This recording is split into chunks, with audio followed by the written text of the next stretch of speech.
Doctor ఇప్పుడు అమెజాన్‌లో, ఫ్లిప్‌కార్ట్‌లో ఎక్కడ చూసినా, యూట్యూబ్ ఓపెన్ చేసినా సప్లిమెంట్స్ గురించి యాడ్స్ వస్తున్నాయి. సో, ఏం చేస్తున్నారంటే, ఓకే. ఈ సప్లిమెంట్స్ తాగితే మాకు మజిల్ గ్రోత్ ఉంటుంది. కొంచెం ఇన్‌ఫర్టిలిటీ ఇష్యూస్ తగ్గుతాయి. నేనింకా కొంచెం బ్యూటిఫుల్‌గా కనిపిస్తానని చెప్పేసి చాలామంది సప్లిమెంట్స్ తీసుకుంటున్నారు.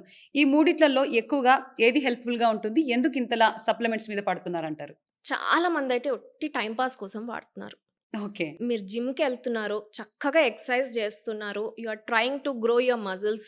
అలాంటి వాళ్ళు ప్రోటీన్ సప్లిమెంట్స్ తీసుకుంటే ఓకే. హ్మ్. ఒక 20 నిమిషాలు వాకింగ్ చేసి వస్తున్నాం థ్రెడ్‌మిల్ మీద అవసరం లేదు. ఏ ఎక్సర్సైజ్ చేయట్లేము. అస్సలు అవసరం లేదు. ఒకవేళ నిజంగా ఎక్సర్సైజ్ చేస్తున్నా కూడా ప్లాంట్ సోర్సెస్ ఆర్ బెస్ట్. హ్మ్. మీ డయట్‌లో మీరు కంపెన్సేట్ చేయలేనంతగా మీరు ఎక్సర్సైజ్ చేస్తేనే ప్రోటీన్ హుహు. పౌడర్ అనేది వాడండి. హ్మ్. చాలామంది ఒక మీల్ స్కిప్ చేసేసి మేము ప్రోటీన్ పౌడర్ తాగేసాం సరిపోతుంది అనుకుంటారు. అది సరిపోదు. ఓకే. మనం ఒక హెల్తీ బ్యాలెన్స్ డైట్ కావాలంటే మనకన్నీ గావాలి. కార్బోహైడ్రేట్స్ కావాలి, ప్రోటీన్ కావాలి, ఫ్యాట్ కావాలి. ఇవన్నీ ఉంటేనే మీ డైట్ బ్యాలెన్స్‌డ్‌గా ఉన్నట్టు. ఒట్టి ప్రోటీన్ తీసుకొని కడుపు నింపుకున్నాం, వెయిట్ లాస్ కావట్లేదంటే అది అవ్వదు.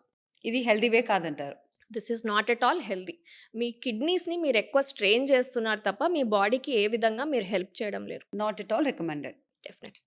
సో, ఇలాంటి ఎన్నో సమస్యలకి చాలా చక్కగా డాక్టర్ ఆన్సర్ చేశారు. చాలా వాల్యుబుల్ ఇన్ఫర్మేషన్ గురించి మాట్లాడుకున్నాం. మీరు తప్పకుండా ఈ పాడ్‌కాస్ట్‌ని సోషల్ పోస్ట్ హెల్త్ ఛానెల్‌లోకి వెళ్లి ఫుల్ పాడ్‌కాస్ట్ చూసి మీ అభిప్రాయాన్ని తప్పకుండా తెలియజేయండి.